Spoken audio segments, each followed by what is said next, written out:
ರೂಮಲ್ಲಿ ಒಂದು ಖಾಲಿ ಮಡಿಕೆ ಇಟ್ಟರೆ ಮಡಿಕೆ ಒಳಗೂ ಗಾಳಿ ಇದೆ, ಮಡಿಕೆ ಹೊರಗೇನೂ ಗಾಳಿ ಇದೆ.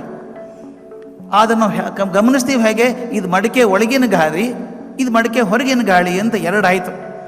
ಟಳ್ಳಂತ ಮಡಿಕೆ ಒಡೆದ್ಬಿಡಿ, ಏನಾಗ್ತದೆ ಅವಾಗ? ಒಳಗಿನ ಹೊರಗಿನ ಗಾಳಿ ಒಂದೇ ಆಗುತ್ತೆ. ಹಾಗೆ ಬಾಹ್ಯದಲ್ಲಿ ಮಾತ್ರ ಅಲ್ಲ, ಒಳಗೂ ಅಂತರಂಗದಲ್ಲಿ ನಾನು ಅರಿವನ್ನು ತುಂಬಿಕೊಂಡಾದರೆ ಅದು ಮಾತ್ರ ಒಳ್ಳೆಯದು ಅಂತ ಹೇಳ್ತಾರೆ. ಕೆಲವೊಂದು ಸಲ ನಮ್ಮ ಅಜ್ಞಾನದ ಅರಿವು ಇರಬೇಕಾಗ್ತದೆ ನಮಗೆ. ಎಷ್ಟೋ ಸಲ ನಮಗೆ ಏನು ಗೊತ್ತಿಲ್ಲ ಅನ್ನೋದೇ ಗೊತ್ತಿಲ್ಲ.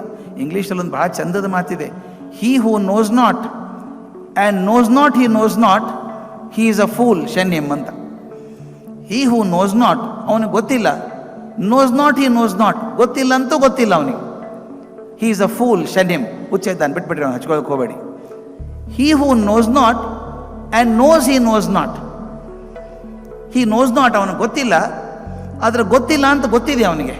ಹೀ ಈಸ್ ಇನ್ನೋಸೆಂಟ್, ಟೀಚ್ ಹಿಮ್, ಅವನಿಗೆ ಕಲಿಸಿ. He who knows and knows he knows, he is wise, follow him ಅಂತ. ಯಾರಿಗೆ ಗೊತ್ತಿದೆಯೋ, ಗೊತ್ತಿದೆ ಅಂತ ಗೊತ್ತಿದೆಯೋ ಅಂಥ ಬುದ್ಧಿವಂತ ಅವನ ಹಿಂದೆ ಹೋಗಿ ನೀವು ಅಂತ. ಎಷ್ಟು ಚಂದದ ಮಾತು. ಕೆಲವೊಂದು ಸಲ ನಮ್ಮ